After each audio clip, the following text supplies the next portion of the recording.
Você que se liga na TV Câmara, nós estamos num Cena Aberta diferente. Como você pode ver, nós não estamos nos estúdios da TV Câmara, né? Nós estamos aqui num espaço que fica dentro de Caxias do Sul.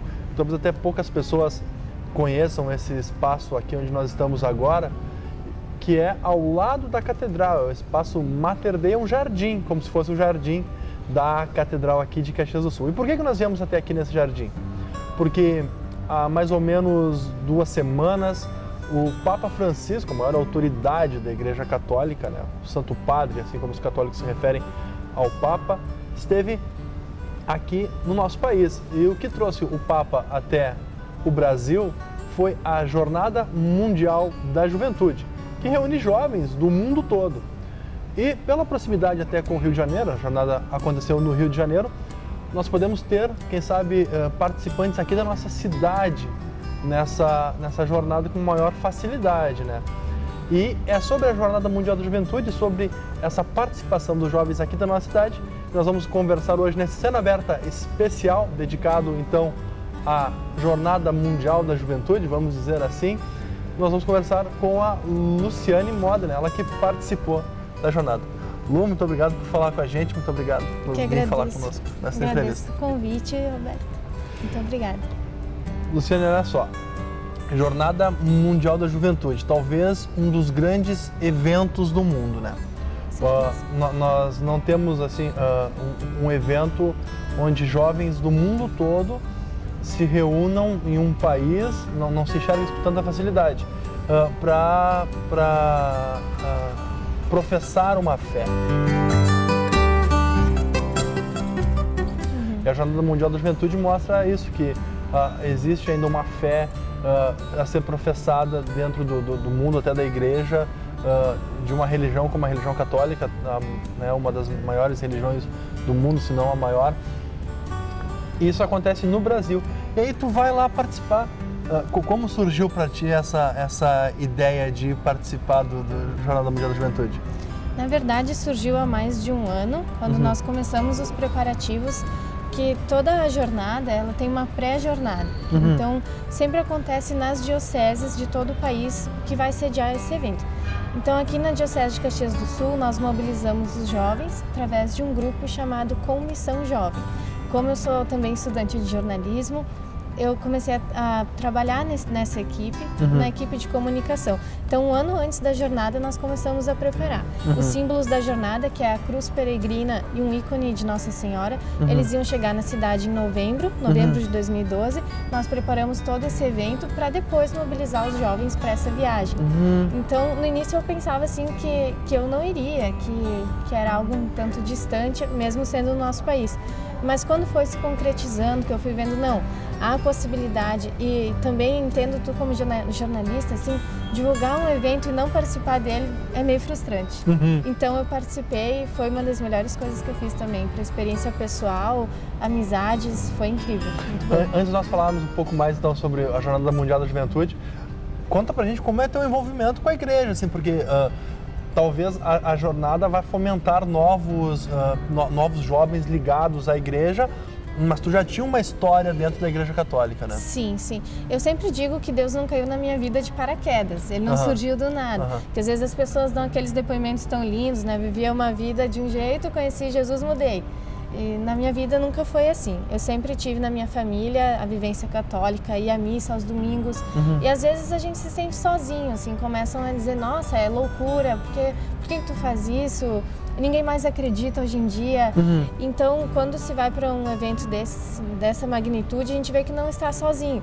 E eu sou ali da paróquia do Sagrado Coração de Jesus, do bairro Cruzeiro, participo como catequista, sempre participei como coroinha desde criança, e é algo então que cresceu junto comigo. É uma paixão que ela cresceu junto comigo. Não é aquele fanatismo, não é uma coisa assim, um gosta de futebol, um gosta de um esporte, outro gosta de religião, não é isso. É algo que faz parte da pessoa. É um complemento para a tua vida. É algo, não tanto um complemento, acho que é essencial. É essencial a pessoa trabalhar a espiritualidade, porque isso envolve a maneira como ela se relaciona com os outros, como ela encara a forma como os outros agem. Por isso um complemento, porque talvez tu não fosse uma pessoa completa se tu não tivesse essa visão de que o que te sustenta é a religião, né? Eu vejo como um complemento essencial, então. Um complemento essencial. Acho que essa é uma boa definição. E então fala pra gente, então, já que você é uma menina catequista, há quanto tempo que tu trabalhas dentro da igreja? Já faz assim? 2 anos como catequista, como coroinha desde criança, acho que desde 2001, quando eu comecei a ser coroinha. Desde 2001, então, tu é uma participante ativa dentro lá da tua comunidade. Sim. Nós sabemos que aqui em Caxias do Sul nós temos a população, em sua maioria, ela é a população ainda católica, que foi formada, aqui a nossa cidade foi formada sobre as bases do catolicismo, né? Os imigrantes trouxeram, então, isso com eles lá da Itália e essa acaba virando uma cultura, até o catolicismo inserido dentro da cultura. A gente sabe que a Caxias foi se estruturando nas comunidades, nas pequenas capelas, nas comunidades. Sim. Tu é uma atuante dentro da tua comunidade, que talvez seja que formou o bairro, que presta todo um serviço também ao bairro, não só para quem é católico, mas tem todo um serviço social que a igreja mesmo traz. E de repente tu te vê no meio de quantos milhões de jovens tinha lá no Falar? 3 milhões e 700 3 milhões e 700 mil Isso, jovens quase 4 milhões. católicos do mundo todo. Como tu te sentiu? Aí é que a gente se sente que não é loucura, não é estranho ser dessa religião, porque como tu falaste antes, muitas pessoas aqui de Caxias do Sul são, mas o jovem professar essa fé já é mais difícil. É mais fácil ver nos avós, ver nos antigos. Agora o jovem é mais difícil, e um jovem engajado mais ainda. É difícil de ver. Então, quando a gente começava a ver pessoas de outros países orientais, coreanos, japoneses, onde a gente pensa assim, não, se aqui tem alguns católicos, lá não vai ter nenhum. E tem. Tem católicos, tem gente que professa a fé, que foi lá para ver o Papa, e nas ruas lá no Rio de Janeiro, eles gritavam muito assim, essa é a juventude do Papa. Eles gritavam em português e em espanhol, que eram as línguas que predominavam lá, né? Então, a gente percebia assim que o catolicismo ele não vai morrer tão fácil se depender desses jovens. Sim. E esses 4 milhões, em média de 4 milhões que estavam lá, com certeza eles não vão deixar para si, porque o objetivo da jornada era fazer mais discípulos. O lema era ide e fazei discípulos entre todas as nações. Então é algo que não vai ser guardado para o peregrino. Ele vai ter que partilhar na comunidade dele, ele vai ter que levar para o amigo dele. E às vezes evangelizar a pessoa não é chegar e começar porque a Bíblia é isso, porque aquilo. Não, às vezes é pegar um lixo do chão e colocar na lixeira. Isso é evangelizar, porque isso é pensar com consciência no outro. Sim. E é isso que Jesus ensina, Sim. que a gente tenta passar, que eu tento passar para os meus catequizanos. E essa percepção da consciência com o outro se refletiu também no evento, porque na vigília nós tínhamos 3 milhões e meio de jovens dormindo em Copacabana. Sim. Bom dia! Bom dia! Café não? Tem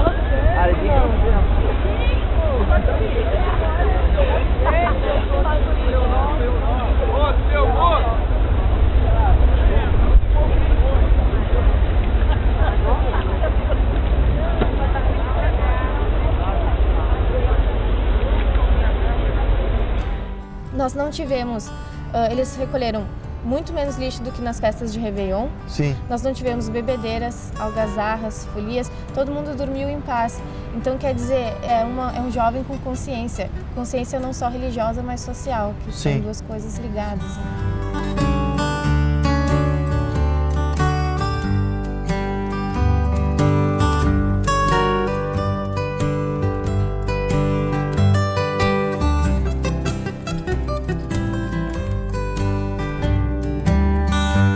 Luciano, então é o seguinte, ó, agora conta pra gente também como foi a tua experiência, a tua vivência lá dentro dessa jornada.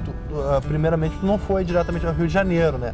Tu foi a Aparecida do Norte, e aí dali tu começou então a tua própria jornada, vamos dizer assim, até o encontro com o Papa. Como foi assim pra ti? Aqui na Diocese de Caxias do Sul, nós saímos em 5 ônibus. Então, a nossa primeira parada ia ser em Aparecida do Norte. Lá já começamos a sentir o efeito do calor, porque aqui a gente saiu com um frio enorme, lá estava 30 e tantos graus. E foi uma emoção grande estar lá no santuário, porque eu nunca tinha ido. A grande maioria dos peregrinos que estavam com a gente também não tinham ido. Então, e lá é uma estrutura enorme, é imensa. Sim. Então a gente faz uma associação assim, é um coração de mãe, né? É enorme.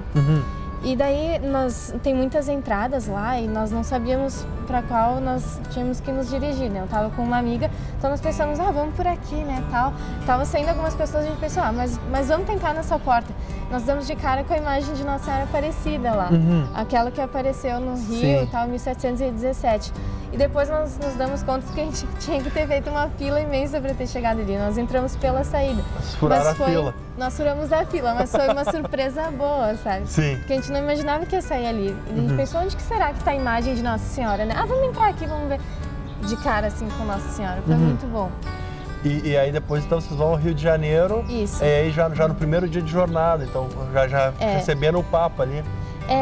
Foi meio difícil já chegar lá, porque nós esperávamos calor, em Aparecida do Norte estava muito calor, no Rio de Janeiro estava 15 graus. Para o carioca isso é muito frio, mas muito frio mesmo. Tinha um carioca que me disse que estava pensando em não ir trabalhar, porque estava frio demais para ele. E daí eu fiquei assim, poxa, né? Aqui tem negativo, a gente tá indo, mas é que para eles é difícil mesmo. Sim.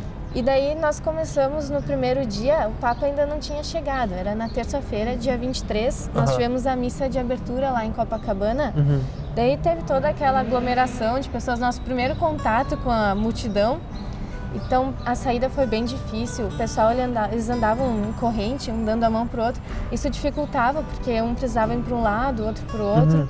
Então foi um pouco difícil. E o transporte público deixou a desejar bastante. Nós achávamos que não ia ter ônibus para o nosso alojamento. Nosso alojamento era em Vargem Grande, 2 horas distante de Copacabana. A cidade é imensa, né? Então nos disseram assim, não vai mais ter ônibus essa hora para vocês, sinto muito, né? Daí as meninas começaram, ai meu Deus do céu, começaram a rezar e apareceu um ônibus. O ônibus estava cheio. Sim. E daí o motorista disse, olha, sinto muito. Tá cheio, queria levar vocês, mas eu não posso. Daí foi embora. E a gente ficou lá no frio, na chuva, esperando. E as meninas, não, mas tem que aparecer outro, todo mundo preocupado. Lá pelas tantas apareceu outro. E tava cheio como o de antes. Sim. Mas o cobrador, ele teve uma boa vontade imensa, o cobrador daquele ônibus. Ele disse assim, eu não vou deixar vocês aí não, né? Aquele bem carioca. Não vou deixar não vocês aí. Eu sei que é um lugar perigoso, é frio, vamos levar vocês pra casa. Daí ele pedia para que as pessoas dentro do ônibus tivessem paciência, né? E ele disse, vamos fazer caber todo mundo, que eu já fiz caber 200, ele disse, né? Colocou todo mundo dentro do ônibus, levou todo mundo para casa. E esse que é uma coisa assim, um coração aberto, que aqui a gente não vê tanto, as pessoas são mais frias. Então ele não conhecia a gente, não sabia de onde a gente vinha nem nada. Ele fez questão de nos levar para casa. Nas condições que ele pôde, sabe? Aquele cobrador foi o herói do nosso dia, né? E daí depois, quando nós estávamos chegando lá no alojamento, era o primeiro dia que a gente usava o transporte público, então a gente não sabia onde descer direito. Sim. Nós passamos do ponto. E daí ele disse, pelos meus cálculos, uns 7 quilômetros a gente passou. Nossa. E daí o motorista disse, poxa, mas eu tenho GPS, né? A empresa vai nos cobrar aqui se a gente voltar. Ele disse, mas não vamos deixar eles perdidos não, ele falou, né? Ele disse, não, vamos voltar. E eles voltaram e nos levaram para casa. Então, quer legal. dizer, a gente já começou a sentir que é um povo muito, muito afetuoso, muito carinhoso. E ele disse assim para mim, moça, o que eu quero mais da minha vida se não fazer o bem para os outros? Ele na idade que eu tô, sabe? Era um senhor, eu calculo que ele devia ter entre 50 e 60 anos. Sabe, uma pessoa muito de bem que nós não vamos esquecer tão cedo.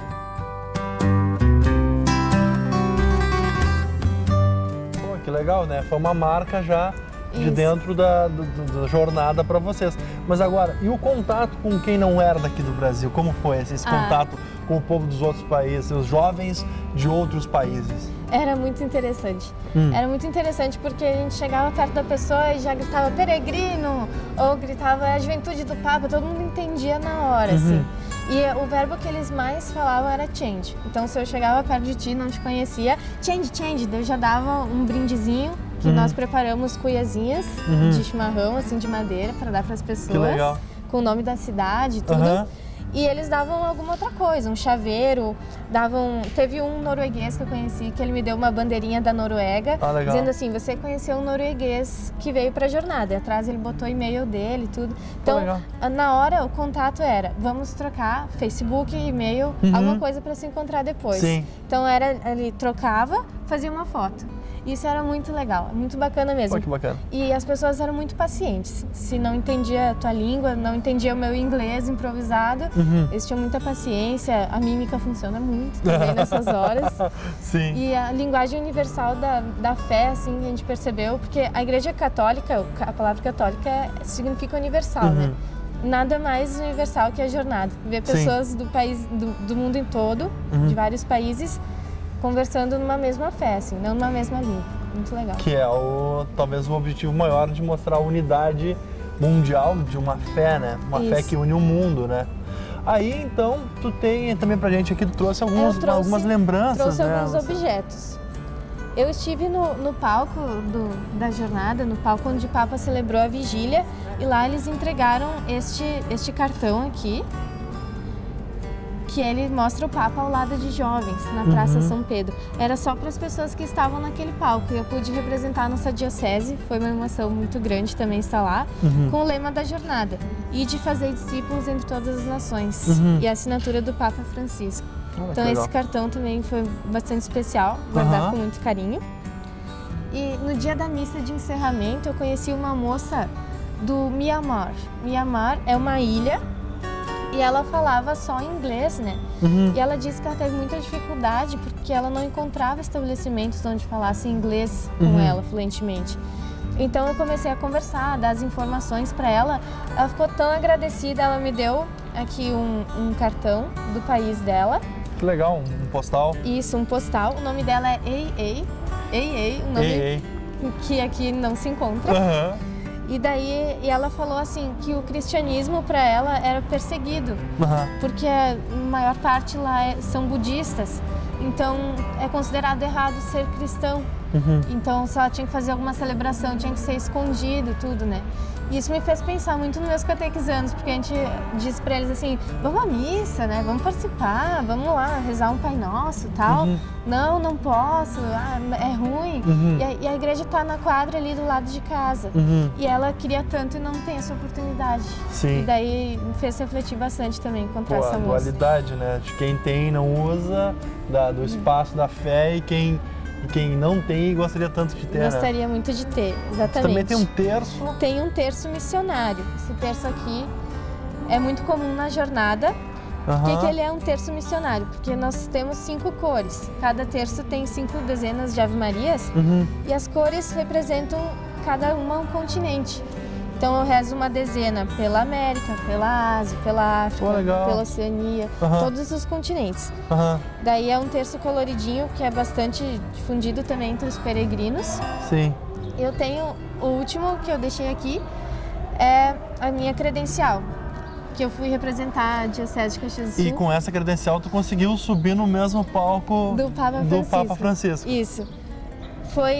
É uma credencial especial, eles diziam, credencial azul com adesivo dourado, credencial azul com adesivo dourado. Eles pediam lá no Rio de Janeiro, né? Então era uma pessoa por diocese, eu tive a honra de representar a Diocese de Caxias do Sul no palco com o Papa Francisco. Então até ia ser em Guaratiba, né? Em Guaratiba caberiam 10 mil pessoas no palco. Como foi transferido para Copacabana o evento, caberiam apenas 1.000.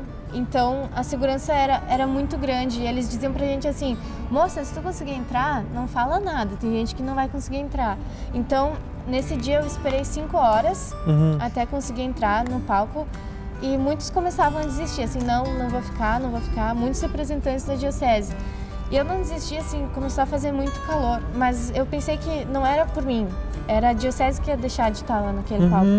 Então eu fui e é uma experiência que eu pretendo não guardar pra mim, né? Só pra mim. É pra dividir com os outros. E como tu foi escolhida aqui na Diocese pra subir ao palco? Como é que foi esse processo de seleção? Foi uma surpresa, assim. Eu não sabia nem que teria essa representação. Então o nosso padre aqui que estava organizando o evento, ele me comunicou que foi feito um sorteio, também com o pessoal do Rio de Janeiro, e tinha caído no meu nome, né? E a princípio eu pensei assim, nossa, mas por que eu, né? Então eu pensei assim, que se caiu pra mim é porque eu não posso guardar só pra mim. Poderia ser outros tantos jovens da nossa diocese, então eu tenho que partilhar isso com os outros, né? Por isso que eu tô aqui também te contando essa história, Roberto, eu espero levar pra muitas pessoas. Agora acho que a pergunta que todo mundo quer fazer é a seguinte, e o Papa? E o Papa. E o Papa. Toda essa, vamos Sim. dizer assim, essa boa loucura dele andar pelas ruas do Rio de Janeiro com um carro comum, não um carro como nós vimos, com toda a pompa que talvez outros papas já colocaram, assim, um carro comum, um carro do povo, vidros abertos, tentando sempre atender a todos, abanando, apertando a mão, dando uma bênção. Como Sim. tu que estava tão próxima dele, assim, como foi a sensação de estar perto de um Papa como é o Papa Francisco? O Papa Francisco, eu acredito que ele traduza a ideal da igreja como uma mãe. Ele tem todo um jeito de mãe, de ser próximo. E ele falou nos seus depoimentos que a igreja não pode se comunicar por cartas, por documentos, né? Ela precisa estar próxima. E isso a gente percebe muito com a presença dele, assim, ele não está ali só na presença, ele está em carinho, ele está dando atenção para aquelas pessoas. No primeiro dia em que nós vimos ele, foi uma emoção muito grande. Começa a juntar muita gente e tal, eu sou meio baixinha, meio difícil de ver. Mas mesmo assim a emoção é bem grande, porque ter certeza que ele está ali, ele é uma representação de um ideal de milhões de pessoas. Então é uma paz muito grande poder ouvir ele. E no dia que eu fiquei no palco, eu fiquei realmente bem próxima de onde ele estava celebrando. E muita gente ficou chateada com a transferência de Guaratiba para Copacabana, porque era um lugar menor e muitas pessoas botaram expectativas em cima do campo em Guaratiba, chamava Campo da Fé. E daí ele disparou uma frase assim: não estaria o senhor querendo nos dizer que o Campo da Fé não é um lugar geográfico, mas sim nós mesmos? E quando ele falou isso, ficou um silêncio, sabe? Aquela praia estava cheia. Então, nossa, é uma emoção muito grande, né? Ouvir isso da boca de um pontífice como ele. E você, então, como uma moça atuante dentro da comunidade católica lá do onde tu é catequista, e tu vê um Papa que é tá dando um novo rumo, talvez, para a igreja, que talvez nenhum Papa ainda conseguiu se expressar dessa forma e falar o que ele fala. A gente acompanha na mídia, ele fala certas coisas até que para católicos um pouco mais tradicionais, assim, pode até chegar como algo até que incomode, assim. Como tu vê que vai se tornar a igreja a partir do Papa Francisco? Eu vejo que a igreja tem uma doutrina que não pode ser mudada. Poderia ser o Papa Francisco ou outro Papa, qualquer... os assuntos principais sempre recaem sobre a igreja e a opinião da igreja sobre eles não vai mudar. Pode trocar de Papa e tal. Mas o que muda é essa conexão, essa expressão. Por que a igreja pensa assim? Muda o modo como que isso é passado para as pessoas. Então, se ele passa com uma certeza que é carismática, é muito diferente. O Papa anterior, Bento XVI, ele era muito mais racional. Ele se preocupou ele conservador, sim, mas ele se preocupou em explicar a fé por meio da razão. Muitas cartas, talvez um contato mais distante. Mas então é esse embasamento que ele deu que proporciona ao Papa Francisco ser tão carismático, comunicar com o povo todo o ideal da igreja que ele não pode mudar. E que eu tenho certeza que ele também acredita no posicionamento da igreja. O que ele muda é a forma como isso é passado. E já faz toda a diferença. Faz com que ele seja encarado como o Papa humilde, o Papa do povo. E a própria eleição dele causou uma comoção tão grande que tudo que ele diz agora é observado com um olhar diferente. Então é muito bom poder acolher tudo que ele fala. Agora, para a Jornada Mundial da Juventude surtir efeito no mundo e entre os jovens, a pessoa que foi, o jovem que foi até a jornada, não pode sair igual a forma que entrou. Com certeza. Como você está saindo da Jornada Mundial da Juventude? Nós tivemos muitas palestras sobre ser discípulo e ser missionário, ser aquele que ouve e aquele que age. Então chega um momento que a gente pensa que não dá mais para ficar só ouvindo, só vendo que a Bíblia diz é bonito, que a oração do Pai Nosso é legal e tal. Chega um momento que a gente tem que agir. Então essa mudança ela tem que acontecer interiormente para depois se externar. Nós já temos projetos de levar uns retiros mais animados para as paróquias, para conquistar o jovem por aquilo que ele mais gosta, pela dança, pela música. Essa animação está dentro da igreja. A igreja católica no Brasil é toda animada. E acho que isso que vai conquistar o jovem também, essa diferença. E tu então sai diferente do momento que entrou lá na Jornada Mundial? Também, muito mais fé, muito mais força de vontade de viver essa fé e muito mais gás assim para chegar nas paróquias e incendiar a gurizada. Isso que eles dizem, vamos incendiar a gurizada no bom sentido, né? Não vamos botar fogo nos jovenzinhos.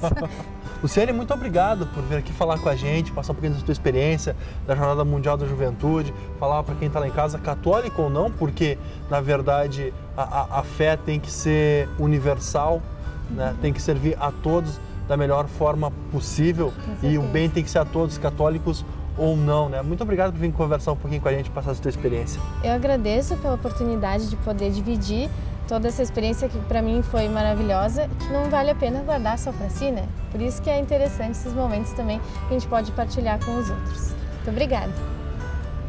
Nós conversamos com a Luciane Modena, ela que foi uma participante da Jornada Mundial da Juventude, que aconteceu no Rio de Janeiro, aqui no nosso país. E esse Cena Aberta especial está chegando ao fim. Agradeço a audiência de você aí de casa. Não se esqueça sempre de nos seguir nas redes sociais, Facebook, acompanhar a nossa programação TV Câmara também no YouTube. Então tá, até o próximo programa e nos vemos lá. Até mais!